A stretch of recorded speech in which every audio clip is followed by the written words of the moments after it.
I've got here 3 books that I was asked to write for a series on biblical truths simply explained.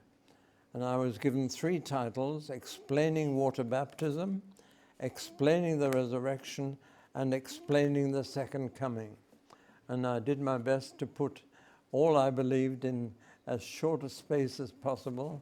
The books are only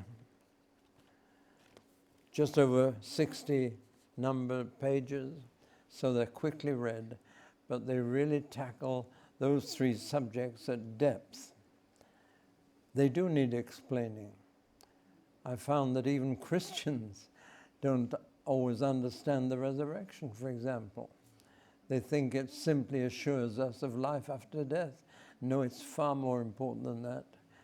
The resurrection is the beginning of God's new creation. It's the first part of the old creation that he made new, and he's going to make all things new. But the resurrection began the new creation, and that's why we worship on a Sunday and not on a Saturday. The Jews worship on a Saturday because they're looking back to the old creation and the day when God rested, when he finished it.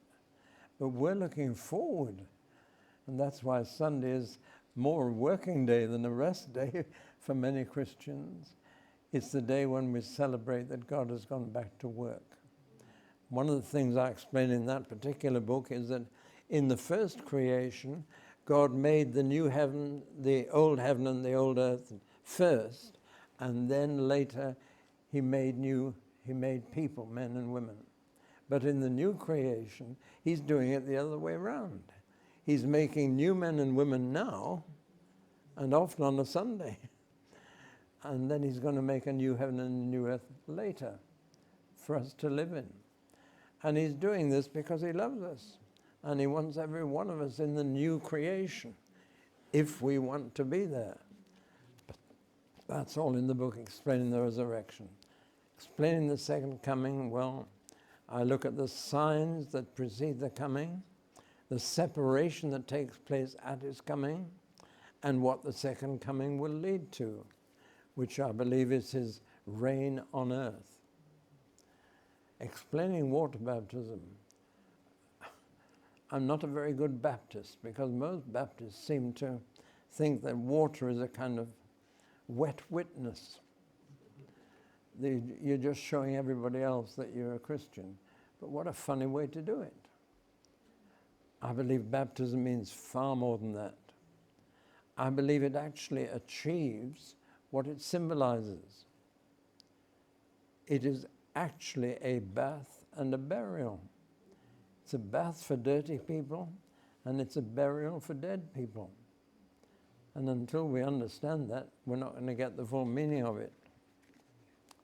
I remember one young man who had a tattoo of Satan on his body, and he didn't want to be baptized in case people saw the tattoo. And he asked a local hospital, "Can you take that tattoo off?" And they said, "We can burn it off. That leaves a scar, or we can graft some skin from your thigh and replace it. That's the better way, but you can't have that on the national health. You'll have to pay for it. And it'll take time and it'll take money."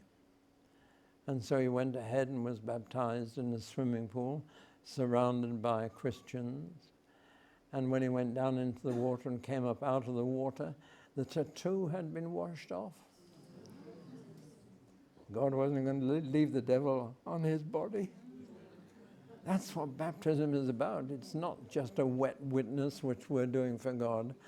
The big question is, what does God do for us in baptism?